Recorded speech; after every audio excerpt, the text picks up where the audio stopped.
Welcome to the video, everyone. Before we start, a big shout out to our sponsors for today. FOCO. If you don't know what FOCO is, this is what FOCO is. This is what FOCO is. That is what FOCO is behind his head as well. Click the link. Check out FOCO. If you use the code cftvyt, 15, you get a 15% discount. They got some really good stuff. Lots of funky gear. Very nice. Little Hawaiian shirt. Love it. Check it out. Yes, people, welcome back to Chelsea Fan TV. Listen, make sure that you're smashing up the lights as always. Make sure that you're leaving your comments in here. Let me know what you think about pre-season so far. You know what I'm saying? I thought I'd put a little video together speaking about what we've kind of learned from Maresca, what we've learned from some of these players, some of the positives that we can take going into the game against Man City, and obviously some of the negatives as well that we've had in pre-season, because it's been very, very clear to see both, in all honesty. And to be fair, like pre-season, you know, I've seen a lot worse. You know, I've seen a lot worse. When that season before Tuchel got sacked, that pre-season when we got smoked by Arsenal, that was shocking. Shocking pre-season, yeah. And from there, I could sense that the season wasn't going to be good. And a surprise, Tuchel gets sacked 2 minutes into the season, and Potter comes in, and we end up finishing 12th. You know, and it all started from pre-season. I could see all the red flags, even from the season before. If you guys remember the season before, from January onwards, our form was starting to drop. We were scraping results, just about made top four and was in there comfortably initially. You know what I'm trying to say? So this time round, listen, I've seen quite a lot of positives, and obviously, like I said, we'll get into it. But listen, just breaking down every single game, like the first game against Wrexham, you know, obviously with Maresca, we all expected him to invert a fullback. We didn't know what side he was going to invert for this game, but for this game, he actually inverted Reece James. And for me, I was looking at him in that position, and he just didn't really look comfortable in there. On the ball, you know, he was moving a bit slow at times in terms of his positioning off the ball as well. Every time we'd transition, every time Wrexham would attack us, it was a bit disjointed between him and Lavia. You know, he kept leaving Lavia in all this space, and he kept going to a back four. You know, and like I said, Lavia was in Maresca's island, yeah, where there was no help, and that's why it was quite easy for Wrexham to kind of cut through us. You know, time and time again, I kept seeing us, you know, conceding dangerous attacks. Wrexham weren't really great in the final third, but you know, it wasn't good to be seeing us looking that vulnerable on the counter. You know, but what I noticed straight away is that the attacking patterns were quite good. You know, you could clearly see that we was trying to use the wingers a lot. You could clearly see that we was trying to keep the ball quite well. You know, Madueke and Sterling kept getting the ball quite a lot. You know what I'm trying to say? Which was good to see. Because for me, I felt like last season with Poch, we didn't really use the wingers, both sides, as much. We kept going to the right when Palmer was playing there. Most of our play was coming between him and Gusto. Mudryk was basically coming back and playing in build-up, which I did not understand, because Mudryk is a touchdown winger. You want him further up, you know? So it's good that we've actually got a manager that's trying to isolate fullbacks and let the wingers do their job. That's what you want your wingers to do. You want your wingers to run at people. And that's what they were doing. So it was clear to see that those patterns were working. But the main problem for me was, like I said, on the transition. And we ended up drawing that game 2-2. But again, it was very clear to see that, listen, that inverting Reece James and Lavia, you know, I don't know if it's going to work. But Lavia was amazing in that game. Amazing. You know, came back from injury. You know, a lot of people forgot how good this guy is because he's been out for so long. But if you watched him at Southampton, you would know how good he is, right? That season when we finished 12th, yeah, when Lavia was at Southampton, he scored against us when we played them away. And at the Bridge, he absolutely bossed our midfield, you know? And this is a guy that barely had any experience. Literally just came out of playing from playing for City in their 21s at the time. I think it wasn't even 23s at the time, right? So he was looking really good, but again, I wasn't too sure on the dynamic with him and Reece. And then the following game against Celtic, I didn't actually get to watch that game because I was out. But every 2 seconds, I'm just checking my phone. I'm seeing ping 1-0 Celtic, 2-0 Celtic, 3-0 Celtic. You know, And then when I watched the highlights back, again, it was the same problems that I was seeing, right? Same problems in that midfield on the transition where every time we're off the ball, Reece is running back to a back four, but Lavia's left in all this space, you know? Obviously, at that point, Celtic, they were towards the end of their pre-season. They were a lot fitter than us. You got to take that into consideration as well because the players were still trying to get their fitness. But at the same time, it just wasn't good enough. Wasn't good enough. And Maresca came out after the game and he spoke about it. Said, listen, these lot are, you know, they've got too many bad habits at the moment. They're pressing a little bit too high when there's no need. You know, if you're going to press high, you need to be aggressive in your duels. You can't just be, you know, staying off of a man if you're going to press high because you need to make sure that you're winning that ball. Because all the opponent's got to do is just pop it off to a teammate that's in space, play it in behind, and now you're in trouble. And that's what kept happening against Celtic. We kept finding ourselves in positions where there's too much space in behind. You know, it just looked it looked very messy, you know, and a lot of people on Twitter were going crazy after this, after this performance. Oh, you know, this is crazy. You don't want the championship manager. This is what you get. And I kept saying, listen, tranquilo, just calm down, man. Yeah, calm down because this is what preseason's for. It's trial and error. Let him work out what works best. Let him keep drilling his ideas into the team because the attacking patterns are there. But the other side of the game just hasn't been good enough at the moment, you know? And obviously, we've got a lot of players coming back. Our centre-back pairing, we don't even know who our centre-back pairing is at the minute. Last season, it kept getting changed. Obviously, Tosin just came into the team. Fofana, it feels like he just came into the team as well because we've barely seen him play for Chelsea because he's always injured, you know? So, again, I was being level-headed about it. I said, let's see what he does against Club America. And listen, Club America was our best performance, you know, this preseason, to be fair. Like, on and off the ball, you know, you can clearly see, again, the patterns were working, was a lot more clinical in front of goal. Mark Gill finally scored his first goal in preseason, and this is someone who's really impressed me. You know, that's why I wasn't really for this Omarodian thing, because for me, I've watched a lot of their games back, and for me, Gill was actually better than Omarodian, and he's actually younger than him, you know?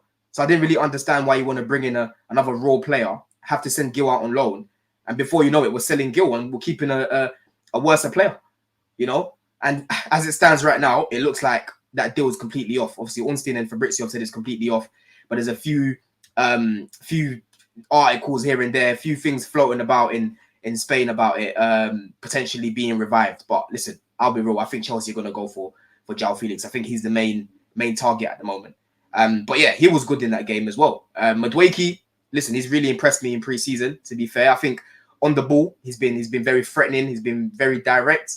I think off the ball he can definitely do a little bit more sometimes, and it does seem a little bit laxy-daisy at times and a bit nonchalant. You know what I'm trying to say? But in terms of just taking on his man, you know, listen, he does it quite well.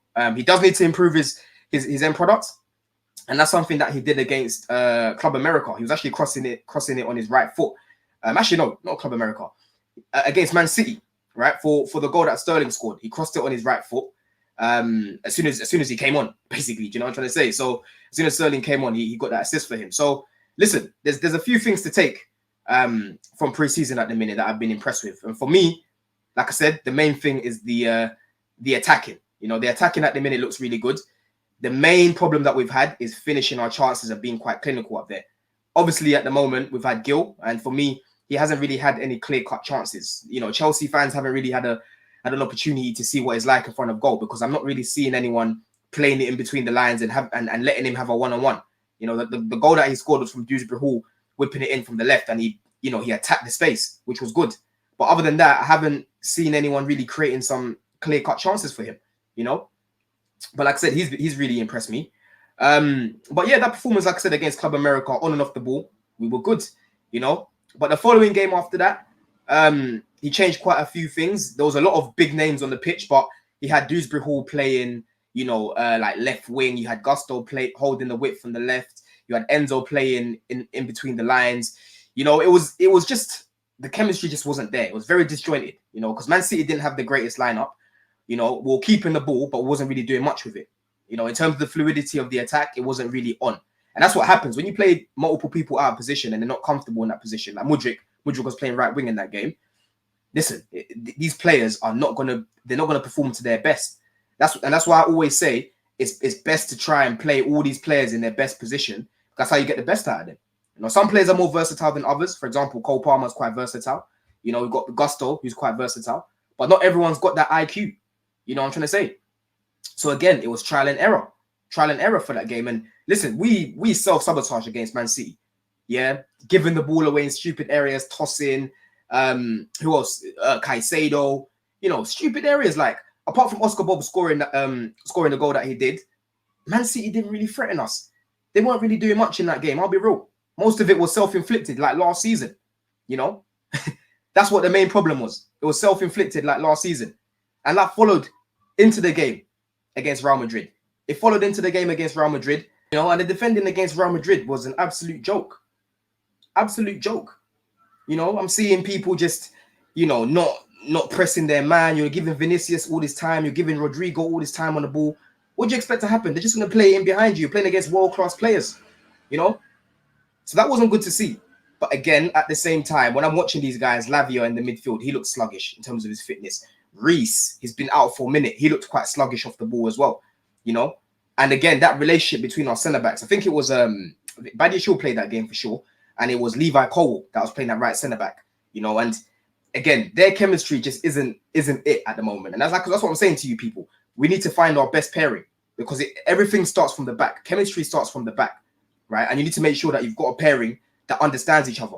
And you're only going to get that if they're playing together week after week after week. That's a position that you don't chop and change, you know? Very, very important position to build chemistry. Do you know what I'm trying to say? Yeah? But yeah, that game, I wasn't impressed with our defending. And yeah, listen, Real Madrid deserved that win. But listen, the game yesterday against Inter Milan, I think was a solid performance. In all honesty, you're coming up against a team who just won the league. You know, they've got some good players like Barella. I always forget their left back's name as well. He's quite good. And yeah, it was nice to actually see the boys back in familiar settings, playing on actual pitches. You know, not this AstroTurf thing where you're punching the ball and it's just being held back. You know what I'm trying to say? Actual pitches, bro. You know, so it's good to see. And what I really liked was how we were keeping the ball. You know, if we can't find space in between the lines, we're just recycling it back. So you have Fofana recycling it back to Cole. You know, Cole would go to Cucurella. They would go in between the lines. You know, we're playing it to the wingers, trying to get them warm, trying to get them involved in the game. You know, that was nice to see because I don't want us to just be forcing things. If the pass isn't on, just go back. That's what Man City do. You know, tire the team out. Let them come to you. Let them come to you. Let them come to you. Yeah, so they can leave all that space in behind. And then before you know it, bam, Levi Cole straight into the midfield. Before you know it, bam, Fofana straight into the midfield. And then before you know it, 3 attackers are just chasing. You know what I'm trying to say? So it was good. It was good to see those patterns. Was creating a lot of chances in that game. Again, Madueke was quite direct. You had Mudryk on the other side, who wasn't as direct in the first half, to be fair, but you know, he was quite tidy in possession in comparison to what we usually see. Because there's times Mudryk, he'll just run it off the pitch. You know what I'm trying to say? And I'm like, bro, is this guy even a footballer? There's certain times it looks like he's not even a footballer. Other times it looks like he can actually cook something, you know?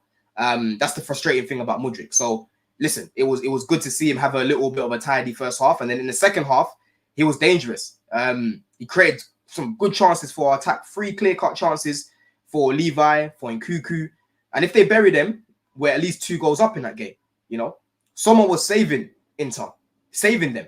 You know what I'm trying to say? But again, in terms of the goal that we conceded, stupidity at the back. You know, you're letting the centre-back just run through the midfield. Lavia was doing this flimsy sort of defending. I don't know what he was doing, you know? And then Fofana is jumping into Levi's space. The guy that Levi was supposed to be, you know, trying to tackle, Fofana's left all that space in behind in his position because he's trying to tackle him. You know, and then we're 1-0 down. And these are the silly mistakes that we kept making last season. You know what I'm trying to say? We got to cut this out. We have to cut this out. But it was nice to see Leslie have another nice cameo. He came on, he got his goal. You know, Vega, solid yesterday when he came on as well. You know what I'm trying to say? In terms of covering his wide areas, the duels he was winning. In the box as well, he was blocking quite a few shots. That's something that we were missing last season. Apart from Silva, there wasn't really anyone else that was doing it. You know, so he looks quite, again, you know, he's very aggressive in his duels. And when I watched his games back as well, because I didn't know about this guy. No one knew who Renato Vega was before Chelsea bought him, because that one just came unexpected as well. So I had to go watch games on him. And he's someone that really impressed me, like in terms of his you know, how aggressive he is. The fact that he can cover his wide areas. His left foot is very similar to Levi Cole, the way he just pings it. Even going back to the youth team days, I was watching some of his games from the youth team as well, which was really good to see. You know, so hopefully we can keep him, because Chilwell, it looks like his time is completely done for at the club. Do you know what I'm trying to say? So overall, like I said, in terms of what I need to see now from Maresca going forward, listen, he needs help in it. He definitely needs help in the window. We need to go and bring in hopefully a Victor Osimhen, someone who has got that experience, someone that's going to guarantee you goals up there. But Jackson, listen, Jackson for me is a good player, helps us play better, but he's very hot and cold in front of goal. You know, he can score one of the hardest goals you see, like what he scored against Everton. But then, like what we saw against Man City in the semi-final, the guy will go around the keeper and then choose not to shoot. So it's like, what Jackson am I going to get today? That's the problem. I need someone that's going to guarantee me goals, you know? Good signing that we've made with Neto, you know what I'm trying to say? Because that left-hand side, listen, there's no one there that's really taking their space at the minute. Sterling's had a decent preseason, to be fair. Mudryk, we haven't really seen much of him. But in the season, they've both been up and down. So right now, that left-hand side is up for grabs. And for me, Neto starts on that left, or even if you want to start him on the right, if you want to bench Madueke, which for me, I wouldn't do right now. I think Madueke is in the 11. You know, even if you start him on the right, that left-hand side is still up for grabs. Do you know what I'm trying to say? So hopefully we'll bring someone in up top. Hopefully we'll bring in Osimhen by the time we play Man City. It looks like it's going to drag on until the end of the window. Obviously, we're looking to bring in João Felix, but again, João Felix not really a touchline winger. I'm looking at him more as an option in between the lines. I enjoyed his time when he was at Chelsea, to be fair. But the problem with him is his end product ain't the greatest, and he was playing in a team full of bums. You know, João Felix needs to be in a ready-made team because he's a luxury player. He's not a player that you look on and depend on to do things for you. You know what I'm trying to say? But overall, you know, I've been impressed with Maresca's in-game management. I remember there was a game. What game was that? I think it was against Man City, where Tosin was just stinking out the place. Was it Man City? I think it was Man City. He was stinking out the place. And what Poch did was he took him off, right? And they put Levi Cole more centrally, put Buddy Shaw on the left-hand side to cover those wide areas. And we looked a lot better at the back, you know? I've noticed that he's quite proactive with his changes, you know what I'm trying to say? And one thing that I really like about him is he's come out in multiple games now and spoken tactics, yeah? When he notices something, he says, yo, listen, these lot, they don't fully understand the pressing at the minute. They've still got quite, you know, a lot of bad habits from last season. This is something that we need to work on. You know, he's not hiding from it. He's not trying to gaslight us if he's seen a bad performance like Poch and trying to say these lot gave their all and, you know, if it just wasn't for the missed chances and all of that stuff. Don't protect the players in the media. I don't want to see all of that. Yeah, obviously don't slander these lot, but be real, be honest, right? So at least we know that you know what to do. And he seems like a manager who's quite competent. He knows exactly what he's doing. And that's what I spoke about on my channel when we first brought him in. I said, this is a competent manager, right, who knows exactly what he's doing. When you listen to what a lot of the players that have been managed by him, Harry Winks, Snodgrass when he was at West Ham as an assistant manager, you know, Dewsbury Hall, all of them say similar sort of things about him. Pepper's spoken about him as well, you know. So for me, the main thing that we've needed is someone who actually knows what they're doing. A competent coach who can put a good lineup together, you know what I'm trying to say, who's not going to play multiple people out of position every single game, you know. And yeah, it's going to take a minute for him to work out his best team. But the good thing is we have a number of players who are good for various situations. If you're playing against a low block, you might want to play Enzo in between the lines because you know that he's not going to get pressed as much. But if you're playing against a team that's going to come out and play like a Aston Villa, an Arsenal, or Man City, listen, Enzo in between the lines, he might not work as much because you know off the ball he's not going to give you the legs. That's where you can play a Dewsbury Hall. You know what I'm trying to say? That's where you can play Caicedo in between those lines, you know? So I've seen a lot of people complaining saying we've got a bloated squad. Listen, we're gonna chop that down to at least 25 people. But the main thing is it's a healthy headache to have. Yeah, healthy headache to have because you want to have different weapons for different situations. Yeah, you want to have different weapons for different battles, you know? But overall, like I've said, you know, it's been gradual improvement. It's been gradual progress. It's not going to be an overnight thing, people, where we're going to be seeing Chelsea playing like prime Barcelona. It doesn't work like that because the players need to learn how to play together. A lot of these guys, they barely played together. You know, the manager needs to work out the team. And then we go from there. But the signs, the positive signs are there. Positive signs are there. The main thing for me is the defense. We need to work on that. Yeah. And we need to work on that hard between now and Sunday. Yeah, because it's slowly creeping up. I can't be dropping points the way we were last year with our defense. I can't, bro. I can't deal with that again. You know what I mean? And in attack, we just need to make sure that we're being clinical, because we scored a lot of goals last year, but the problem is we kept leaking goals as well at a fast rate, you know? So overall, like I said, it's looking good. It's looking good, and hopefully we can keep building on this. But listen, people, let me know your thoughts on what you thought of preseason so far. Listen, let me know anything that you're nervous about. I think most of us right now are a bit scared about the defense, man. You know, Maresca's got a big job. Last season, Leicester, third best defensive record in the league. You know, I've seen Leicester, they were very good off the ball. You know, especially on a transition as well. Within 5 seconds of winning that ball back. But right now, it's not fully implemented yet with Chelsea. These lot have still got to learn these things. It takes time, people. But it's not going to take a whole season, I'll be real. But it will take a few games for these lot to understand what they need to do. But as always, people, smash up the likes. Until the next one, man. Love.